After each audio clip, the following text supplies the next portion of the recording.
Chances are you've probably seen this piece by Barry Pierce circulating the book talk world. Here's my thoughts on it. This same kind of drawing a lines in the sand of like who is a real reader is the same kind of like intellectual classism that pervades the audiobooks aren't real books discourse. In my mind, it's just a way of like trying to state that you are somehow a true thing, somehow a real reader, somehow a real writer. And all it does is just discourage and demotivate people who are trying to read, trying to learn, trying to find community.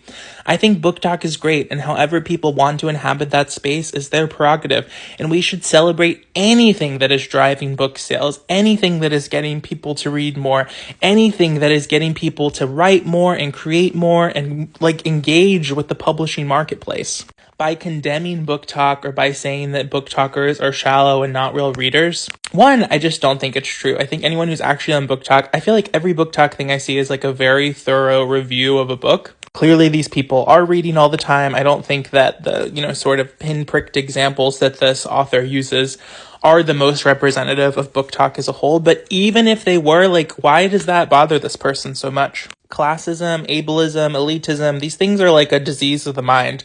However people want to inhabit the space is how they should be able to express themselves. And the author's biggest critique is that people are addicted to like the aesthetic of being a smart person or being a reader. Who cares? Let them do whatever they want. I heard Courtney Mom say it like this, like we should be like celebrating authors like Colleen Hoover because they're like keeping the publishing industry alive. Like whatever is getting people to read more is a good thing. People reading is good. People buying books is good. Just because they're not the books that you would buy or the books that you would love, who do you think like pays for the advances of those like indie special award-winning books that you like devour and adore? It's authors like Colleen Hoover. That's what keeps the publishing house solvent. That's what's making these publishing houses tons of money so they can afford to extend advances on lesser known writers.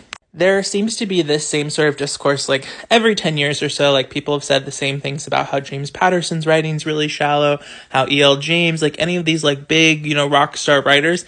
And even though those aren't authors that I consume, I am grateful that they exist because anything that is getting people to read more is a good thing. I, as a writer, want people to read. And even if it's not books that I love, I just want people to read more because reading is important. It increases our empathy. It makes us less stressed. It gives us community. It helps us find connection and belonging. So I just don't get hating on that.